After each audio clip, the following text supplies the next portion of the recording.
So here's a complete guide of how I got a 1520 the first time I took the new digital SAT with only less than a month of studying, actually. So the first piece of advice I would give you is that you should spread out your practice tests because you only get 6 official practice tests from College Board. Make sure to space them out in your study plan. And in my opinion, the hardest practice test was practice test 6, and the easiest practice tests were practice test 2, 3, and 1. For some reason, I don't know why, I felt that practice test 2 was harder than practice test 3, but it's different for everyone. And what I feel, and what many other people have told me that have taken the test, is that practice test 2, 3, and 1 are a lot easier than the actual SAT. They're kind of a joke. The questions are similar format, but they're just like a lot easier than what you'll find on the SAT. And in my opinion, practice test 6 was harder than the actual SAT, especially because the English section was very, very humbling.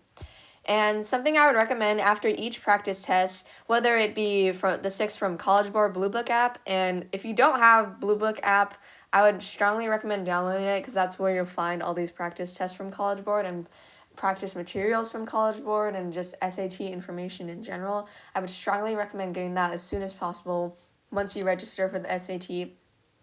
And if you already blew through all 6 of the practice tests from College Board, no worries. There's plenty of other resources out there that offer practice tests for free. I know Princeton Review has practice tests for free, like a practice test for free that you can get. And there's many other websites out there. I don't know them off the top of my head, but I'm sure if you look, there's plenty of other resources out there that offer free SAT practice tests. Obviously, they're not going to be as accurate as College Boards, but they're still pretty on point, similar formatting. So something important to know is that after each test, review what you get wrong. In my opinion, this is even more important than actually taking the practice test because you can take as many practice tests as you want, but if you don't review what you get wrong, then basically you'll never grow and increase your score.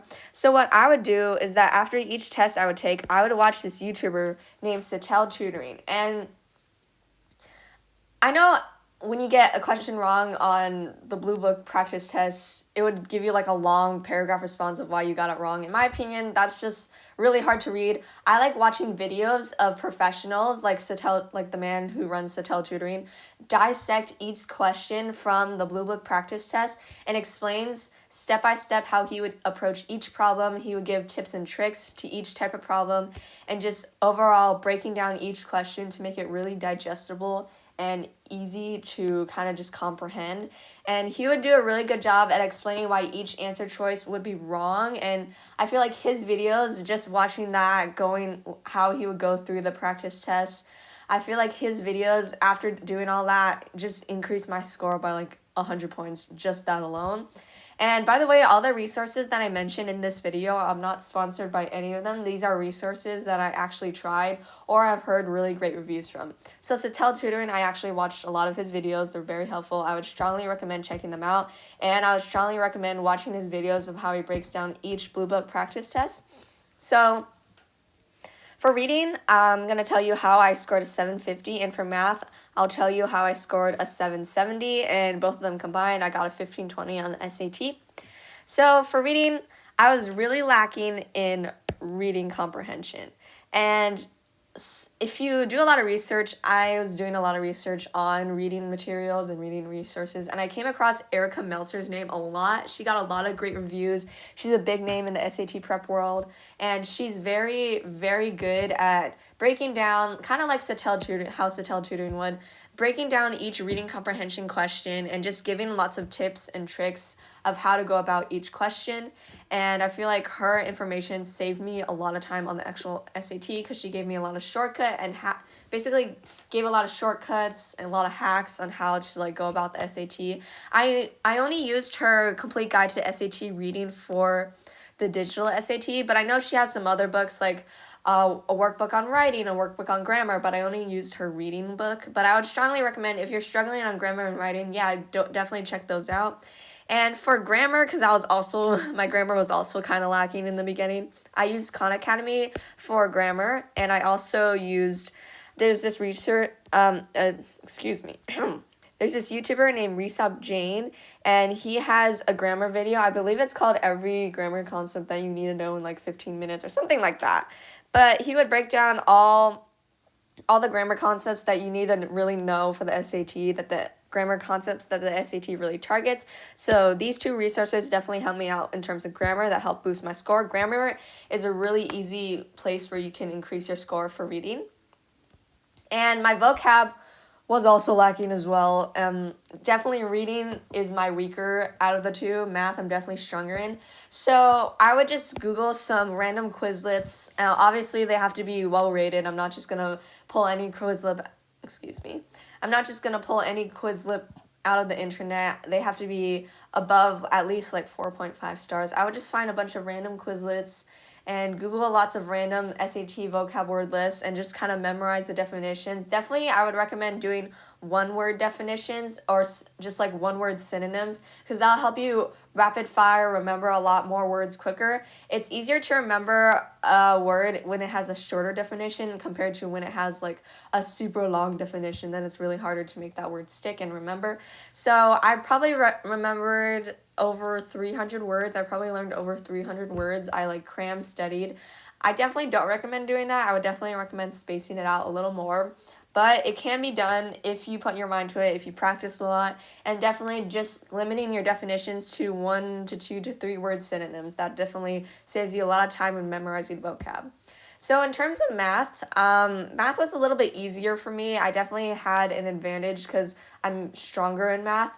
But I would say this YouTuber named Scalar Learning, he breaks down a lot of math concepts that you need to know for the digital SAT. He also has a video that I really liked. It's him breaking down each question, the hardest questions on the Blue Book practice test. So he's going through like all of the hardest questions and breaking down step by step how you would solve each question. So I found that video to be very helpful. I also use Khan Academy for practice problems. Khan Academy, the information on Khan is very good, but I feel like some of it is outdated because we now have something called a Desmos graphing calculator that saves us so much time on the new digital SAT math section. Khan Academy forgets that we have that, so it still teaches you the old long way of how to do math when you can really just type something real fast into your Desmos graphing calculator and it'll spit an answer out right away, and that'll save you so much time on the SAT. So Khan has really good accurate practice problems, but I feel like their information is a tad bit outdated and more related to the old SAT, the paper SAT where you didn't have a Desmos calculator. So I would mainly just use Khan for practice problems and not its videos. And I mean, its videos are still helpful, but I feel like they are a tad bit outdated. And College Panda, okay, I think this is the only one on here that I've heard from friends, but I've never tried myself. This is a prep book. It's gotten lots of good reviews online. It's given you a complete breakdown on reading and math. There's one for reading and there's one for math. And if you're really struggling in math, I would definitely recommend getting this prep book for math because it covers so many concepts that is covered on the SAT, and basically it's so like detailed oriented. I've seen this workbook in person. It doesn't miss a thing. And lastly, Desmos hacks. Definitely. If you're really short on time, like if your SAT is tomorrow, this is what you need to do. You need to go onto YouTube, look up videos that will help you find Desmos hacks. Desmos hacks will save you so much time on the math section of the digital SAT. Automatically, after watching just like 1 or 2 videos on Desmos hacks, my score like boosted like 40 or 50 points. So Desmos hacks definitely will save you so much time, and using Desmos is so much more accurate than like doing it by hand because obviously a computer is doing it. So definitely I would recommend checking that out. And if you want to splurge for more practice, I use a website called Super Tutor TV, and basically in this platform you're given lots of lesson videos on everything that's covered on the SAT, and you're also given a lot of practice problems and practice tests. This does cost a little bit more money. It costs like a couple $100s to purchase this packet this platform. But what I really liked about Super Tutor TV is that there's a lot of like accurate practice problems, and the practice tests, you have 4, as of right now when I'm making this video, there are 4 practice tests on Super Tutor TV, and I found those practice tests to be very accurate to the actual SAT. So definitely, if you want to splurge for more practice problems and more review videos, I would recommend buying Super Tutor TV. So that's it for now, and I hope you guys do great on your digital SAT.